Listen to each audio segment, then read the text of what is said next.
All right, welcome back. We are your Emerald Coast relocation team. Now let me tell you something real quick before we get going here. This is just the way it works when we have to record outside. Sometimes it's gonna be scorching hot. Sometimes we get a beautiful breeze. Today we're dealing with a little bit of a breeze, so I hope you can hear me. Good thing I wore like my awesome beach shirt. Maybe if I just like unbutton, like let the wind take it in the air. So. That needs like a sound behind it. Yeah, we're having to hold the camera a little bit because the wind's a little bit crazy. We try and find a spot, but just is what it is. Yeah, so today we're gonna be talking about 5 things that you need to know before moving to Navarre, just in case these are things you do not like, because Navarre might not be for you. The first thing we're going to be talking about is pretty much the location, right? And so you're pretty much stuck in this weird spot where you're not too close to Destin and you're also not close over to Pensacola, which are kind of the 2 main hubs, or I guess hot spots within the Emerald Coast, not counting Panama City, obviously. But if you're looking at going over to like Pensacola downtown, taking advantage of the downtown over there, you're looking at 41 minutes. If you're looking at going over to the airport, you're looking at 46 minutes. And so it seems like it is a little bit far. That might not be too far for you, but we come from a big city where we are so used to the airport being, reasonable, like within a half hour's distance or so. For this very reason, a lot of people will choose, if they want to spend more time in Pensacola, they'll choose kind of that Gulf Breeze or Pensacola area. If they want to spend more time towards Destin, you start seeing people shift over to Navarre and even down to Fort Walton Beach. The other thing too is, Peter talked about going downtown or even to the airport, but if you want to go over to Pensacola Beach, you're going to be about 31 minutes away. The good thing about Navarre though is you don't have to go to Pensacola Beach if you don't want to. We're going to be talking about another con related to Navarre Beach, but Navarre Beach is actually only 8 minutes away from kind of the central hub of Navarre. Now, the second thing that you might not like about Navarre is it's actually no like downtown area. People love downtown Pensacola. People love going over to the beach and kind of still getting that nightlife, just kind of vibe. Navarre just doesn't really have that, and it definitely doesn't have a lot of shopping or anything where you can kind of go and get, that walkability that say these downtowns have. Yeah, the only thing that I really see is like when you are going over the bridge over in Navarre Beach, they have a few like cool looking restaurants on the right hand side that are larger. It looks like it brings in quite the nightlife, but outside of that, there's a few like bars here and there, mom and pop style stuff. You want that walkability of like a downtown where you can just like walk pretty much from like nightclub to nightclub, bar to bar, whatever it might be. Really just isn't here.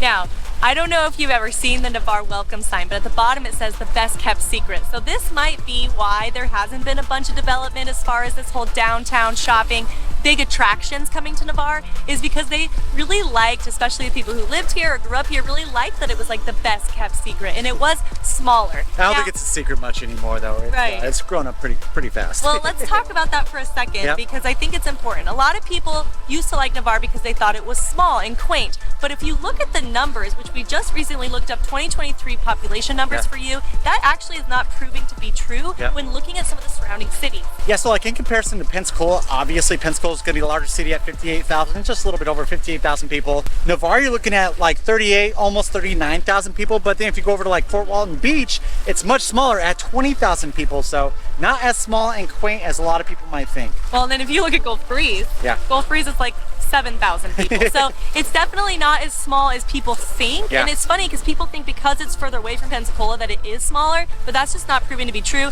And we're actually seeing it change dramatically over here in Navarre. The third thing that you need to know is about the schools in Navarre and why other people might choose different cities surrounding. So what schools are we talking about that are going to be over in Navarre and Navarre Beach? You're looking at Santa Rosa County. And so we always recommend you don't just look at the county, because overall the county has a B+ grade, but what you want to do is look it on the map and see what the schools within the city limits actually are rated. Whereas like if you go over to Gulf Breeze, it seems like the schools are rated a little bit higher over there as compared to over here in Navarre, even though they are both still in the same county. All right, so I did just look up, we use niche.com. We also look at greatschools.com. It breaks it down a little differently, whereas niche.com is going to be kind of that ABCD kind of grading score.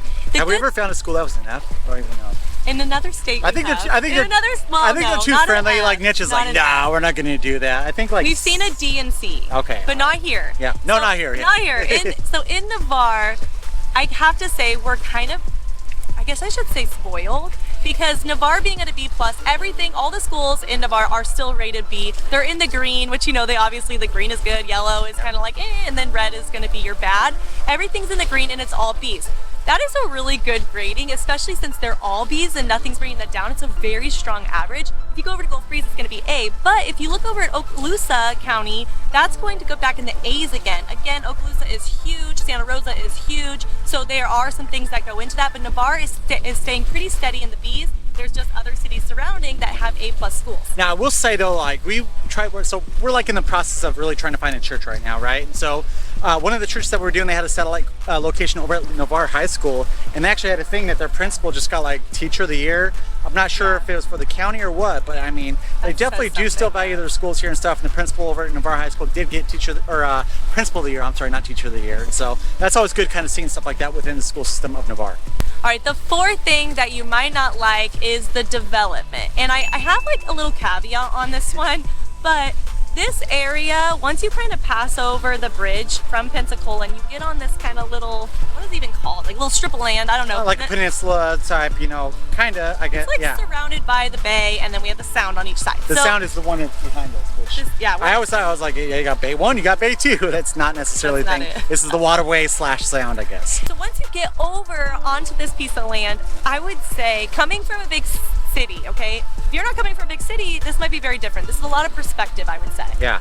But I really do feel like the development in Gulf Breeze, Navarre, Midway, all of it is like 10 years behind schedule. So if you're coming from a very large city and you're looking for that ma-pa little local shops that a lot of South Florida does really good about, this is going to feel like you don't have everything right there. There's a lot of like chain and box restaurants. Now, the caveat is that we kind of feel like Navarre's a little step ahead of, say, like Gulf Breeze and Midway and Tiger Point and all of that kind of going kind of west. Because when you come over here, we do see some of the more popular box stores like B-Dubs. Yeah, apparently they don't know what B-Dubs means down here. We're Buffalo Wild Wings. Maybe it's, I don't know, we just say B-Dubs in Colorado, or if you guys say it back where you're from, let us know, comment down below. But yeah, we just always call it B-Dubs, you know, it's B-Dubs. And so, but they look like they are developing, but we're definitely spoiled, kind of like, so we come from, you know, north of Denver, where I literally had Top Golf like 5 minutes from me, Costco 5 minutes from me. Like, I had all these awesome things, and we come here and we're like, wait, you don't have a Costco? Right. I got to go to Atlanta to go to Top Golf? Right. So a lot of our clients, when you guys are moving here and you come here and we're like, let's show you around, or let's meet somewhere, let's, you know, meet up and see what that looks like. I've had a lot of you say, hey, show me one of the cool local spots.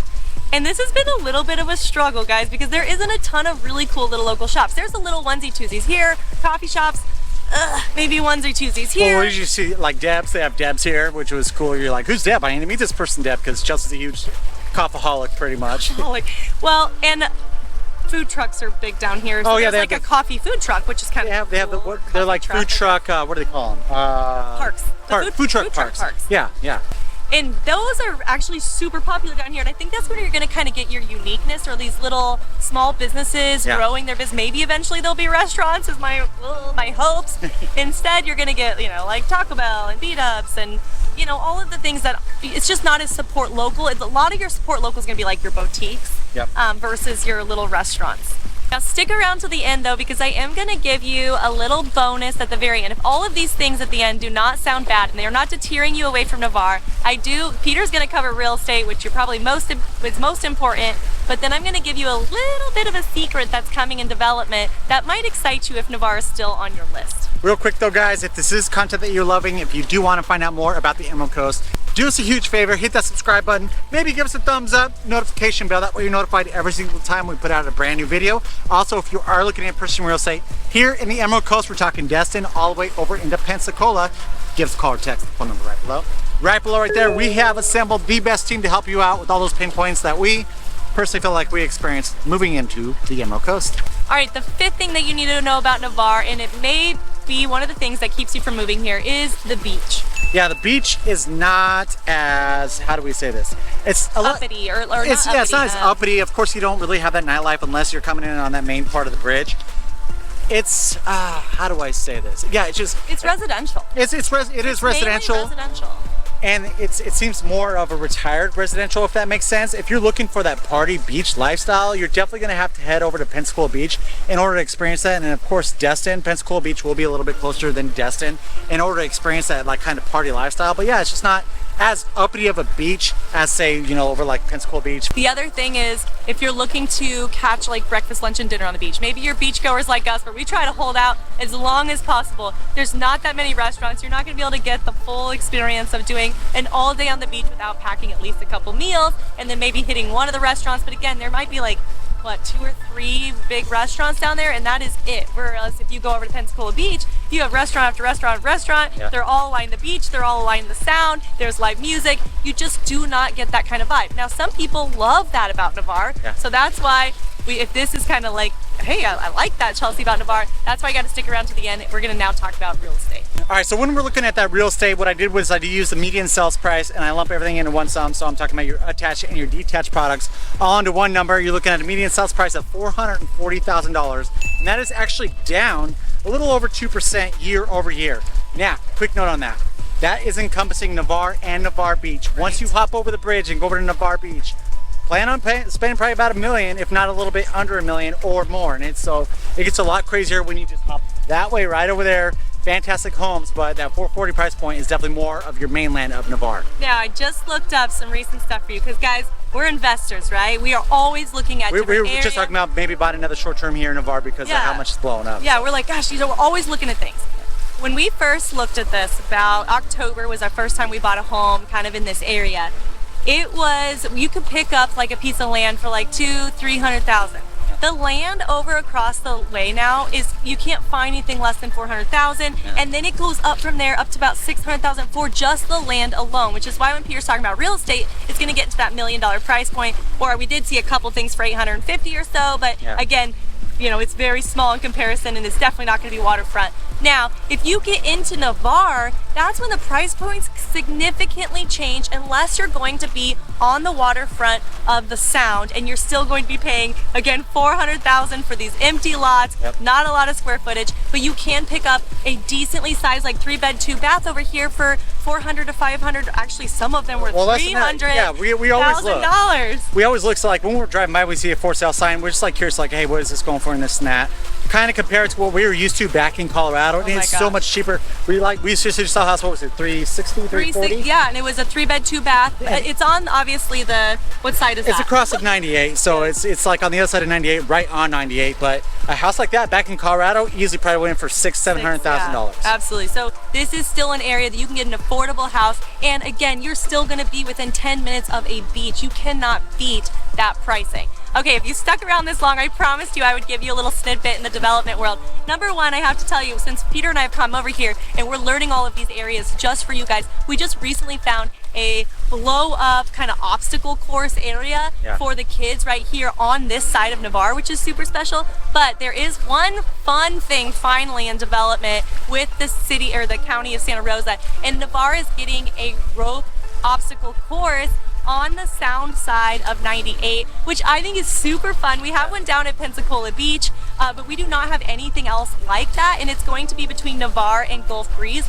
on the Sound side. This is super fun for Navarre. I think it's going to cause a lot of people to get excited, especially all of the neighborhoods around here, being able to take your kids do something fun within a couple-minute drive. Okay, if you've bared with us this long and watched me eat my hair and Peter try to like keep you from trying to hold sickness with this moving camera. We actually just had someone, like a local from Navarre, I guess she's with the newspaper here or something. She's like, oh, this is so awesome. You guys are bringing content about Navarre, and so the locals are cool. So nice, guys. Nice, but if if none of these deterred you from Navarre, and this is content that you like, hit that subscribe button, notification bell, thumbs up, so you get notified every single time we put out a new video. And of course, guys, if you are looking at purchasing real estate here in the beautiful Emerald Coast, give us a call or text the phone number right below. Right below right there, we help you out with all your needs. Get into the free state of Florida. Until next time, we love you. Bye. Yeah, so Navarre's kind of out there a little bit, and so it's like... I haven't said it yet. Okay.